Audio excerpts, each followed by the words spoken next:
Bonsoir à tous, merci d'être avec nous pour le 19-20. À la une de votre journal national, si vous venez de recevoir votre avis d'imposition, ce chiffre devrait vous faire réagir. 92 944 €. Ce serait le montant total d'impôts payés en France par la multinationale américaine Airbnb.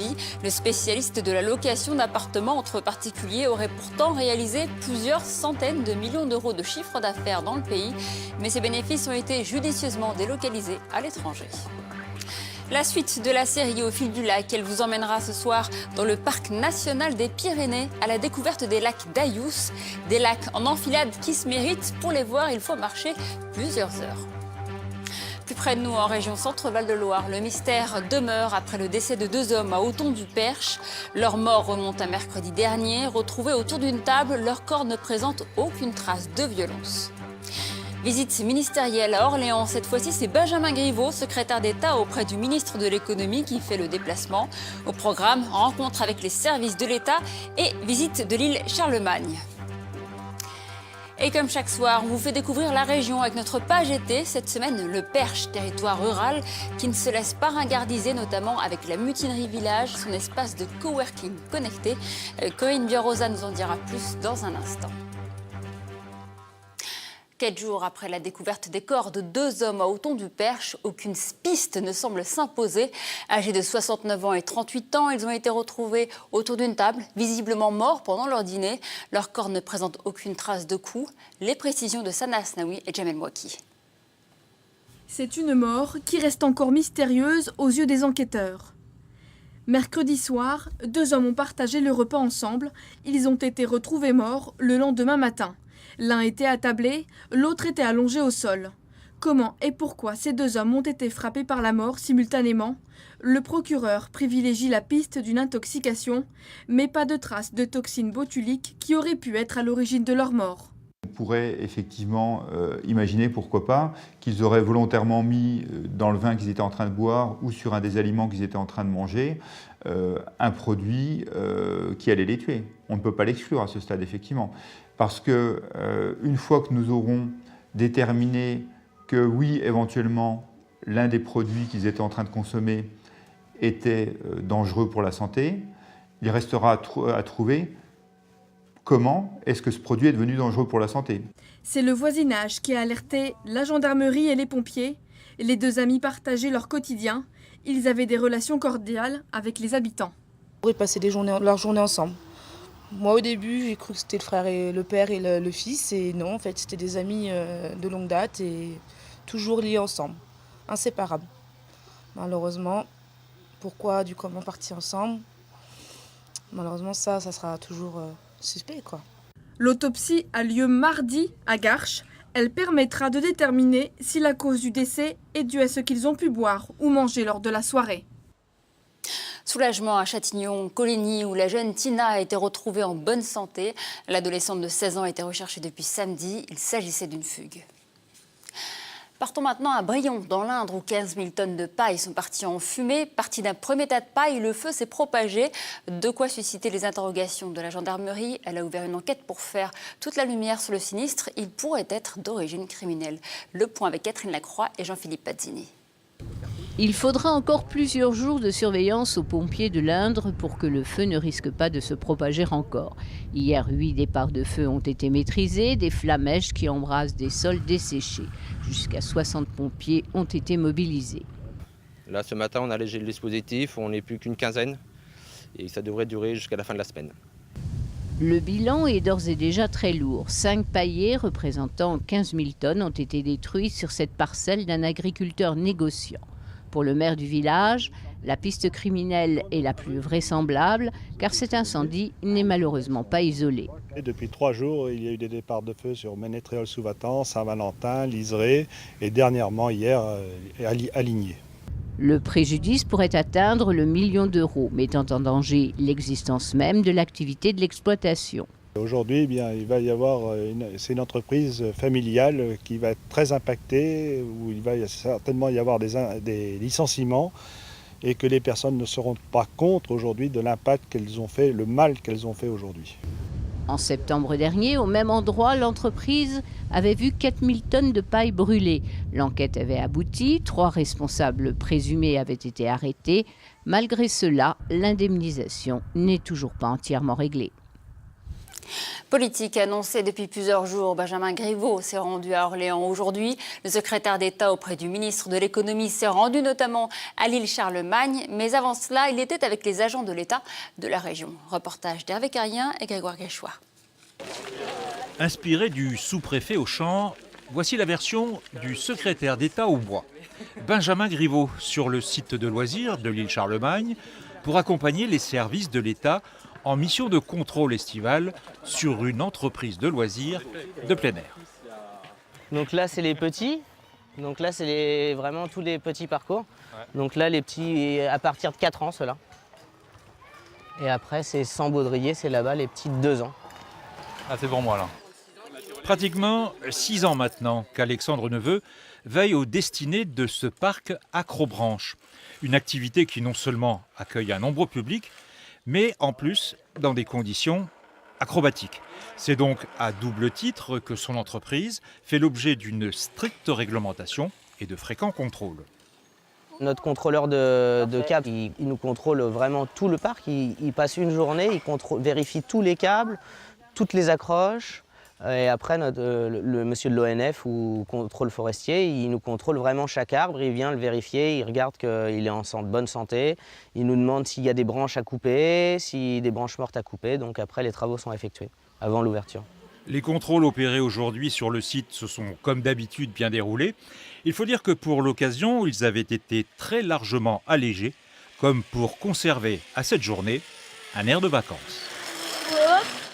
On ouvre une page sport avec la qualification de Johan Koval à la finale du 3000 mètres steeple aux mondiaux d'athlétisme.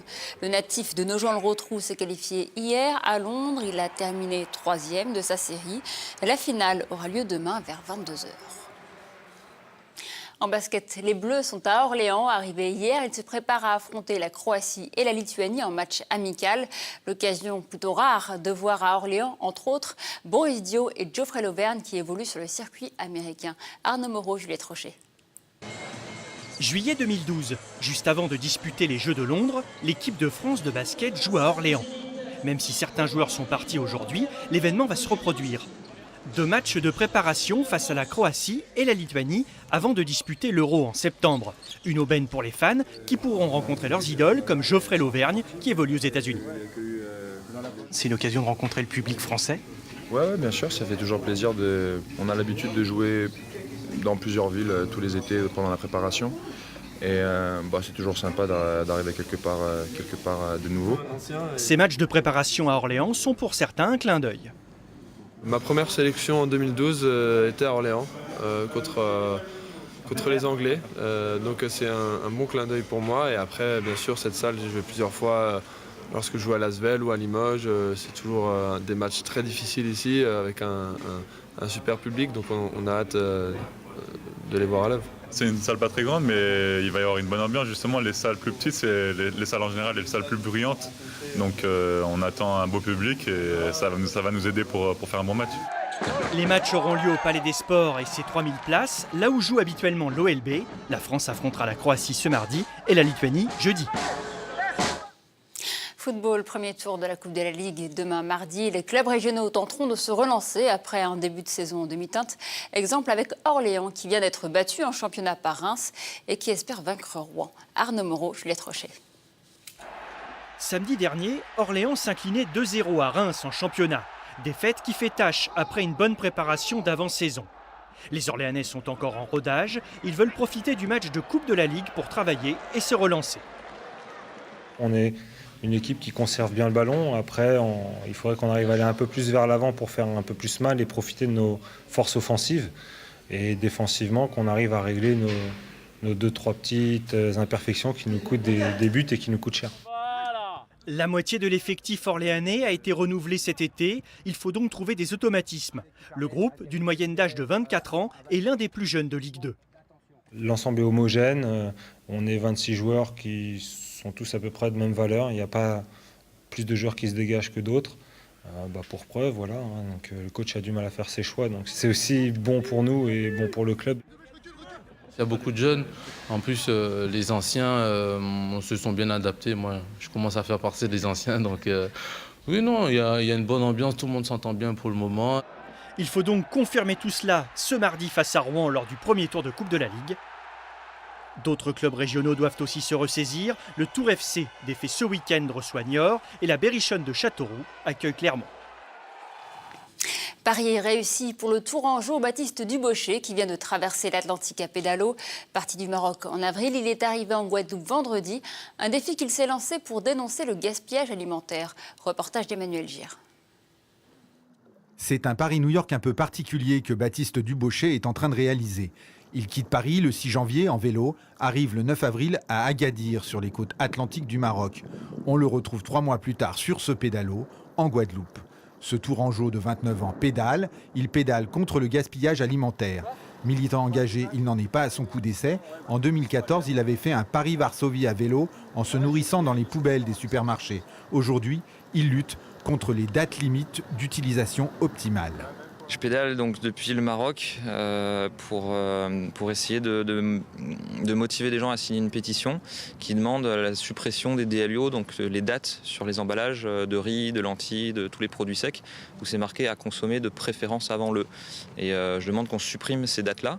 Et pour montrer que la pétition elle est cohérente, pendant toute la traversée où je pédalais, j'ai mangé uniquement des aliments dont la date était dépassée, parfois depuis plus de 11 ans.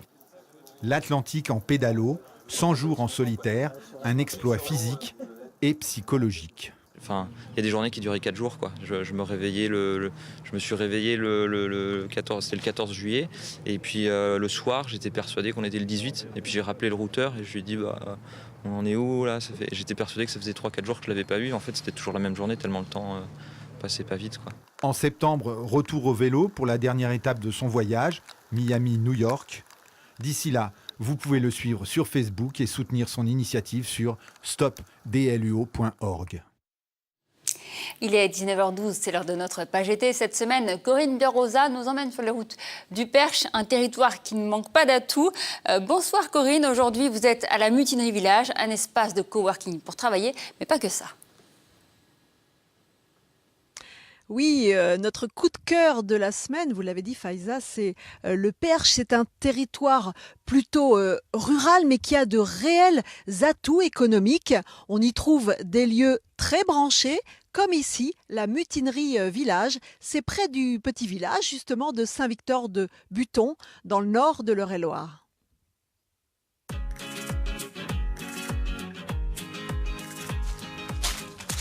Bonjour Mathilde, merci de nous accueillir. Ici, on est à Mutinerie Village. C'est le même concept que Mutinerie à Paris ? Oui, tout à fait. Ici, on est dans un espace de coworking et de co-living.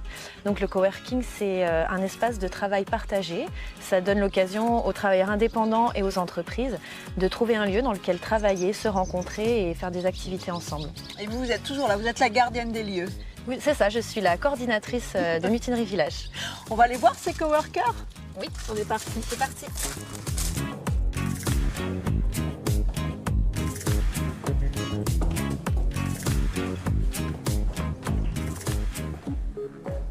Mathilde, on est là dans cet espace de coworking.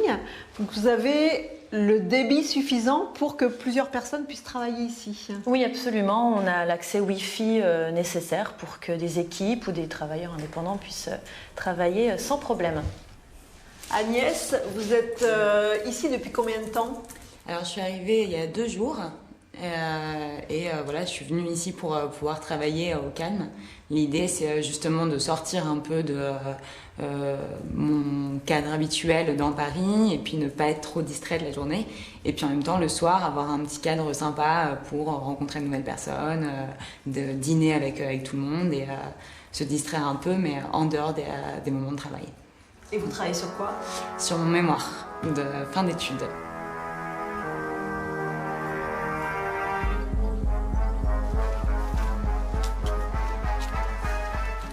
C'est plein de tomates ici, Mathilde. Oui, absolument. Ici, c'est le potager de Mutinerie Village, qui est un potager en permaculture.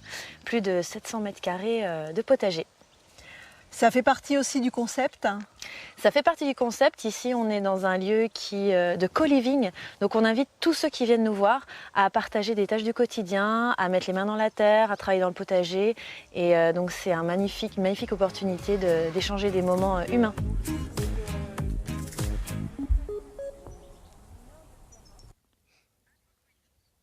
Voilà, c'est le 21e siècle à la campagne. Près de 1500 personnes sont déjà venues séjourner ici à la mutinerie village sur 2 ans. Cyril Leclerc, bonsoir. Vous êtes responsable du développement économique du Perche en Eure-et-Loire. Vous en avez beaucoup des endroits comme ça ? Dans le Perche, non. Et au niveau national, je pense pas non plus. Voilà, c'est un endroit assez atypique puisqu'on a un espace de coworking, de la permaculture, un verger en couveuse test agricole et bientôt un futur makerspace dans la grange qui a été... Qu'est-ce que c'est un makerspace? Qu'est-ce que c'est ce gros mot? Alors un makerspace, c'est un atelier de fabrique et notamment dans le bois puisque la filière bois est une priorité du Perche. Voilà, où les particuliers pourront venir usiner leur propre mobilier, leurs propres articles de bois, accompagnés par un animateur évidemment. Alors vous êtes allés les chercher ces jeunes ou ils sont venus tout seuls? Alors l'avantage c'est qu'ils sont venus tout seuls. Alors c'est pas toujours évident dans les milieux ruraux d'attirer des gens. Là ils sont venus tout seuls et on les a accompagnés, on a été facilitateurs pour leur installation. Alors quelles sont les autres ressources économiques du Perche? Parce qu'il y en a quand même. Oui, il y a l'agriculture, l'élevage, l'agroalimentaire, la filière bois que j'ai citée tout à l'heure. Et évidemment, tous ces entrepreneurs numériques qu'on souhaite attirer sur le Perche grâce à Mutinerie Village et qu'on accompagne dans leur installation, puisque ça nous permet d'avoir des gens un peu plus jeunes qui s'installent sur notre territoire et c'est très important pour nous. Alors on sait que d'ici 20 ans, 50% des agriculteurs seront partis à la retraite. Est-ce que ça vous inquiète? Oui, fatalement, ça nous inquiète. On a une grosse action sur l'agriculture.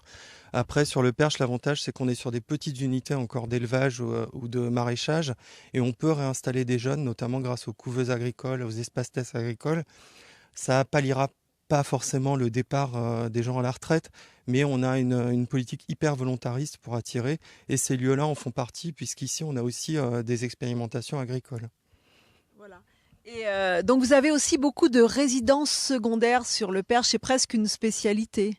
C'est une spécificité du Perche qui nous permet effectivement de transformer le résident secondaire en résident principal. Seulement, souvent, ça se fait à la retraite. Donc, les retraités sont très actifs, mais on préfère aussi avoir certains jeunes. C'est pour ça qu'on lance une initiative qui s'appelle l'ambassade du Perche pour attirer des entrepreneurs indépendants et numériques sur le territoire et faciliter leur installation. Merci Cyril Leclerc. Demain, Faiza, on vous emmènera à la rencontre d'un lieu très insolite. C'est la forêt des Mousseuses, une sorte de mangrove au milieu du Perche. Merci à vous Corinne. Épisode à suivre donc demain à 19h. Comment intéresser les plus jeunes aux visites de châteaux? À Amboise, on a peut-être la solution des visites guidées dédiées aux familles et elles permettent de raconter l'histoire du lieu autrement. Patrick Ferré et François-Xavier Moffret. Regardez. On a une créature un peu bizarre, moitié homme, moitié animal. Alors, ça fait penser à des créatures que vous avez vues dans certains dessins animés ou dans certains films.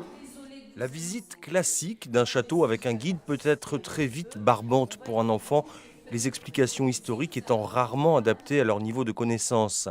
Alors le château d'Amboise a mis en place une visite spécialement consacrée aux familles et la guide Catherine Reyes a un vrai don pour l'interaction avec les enfants.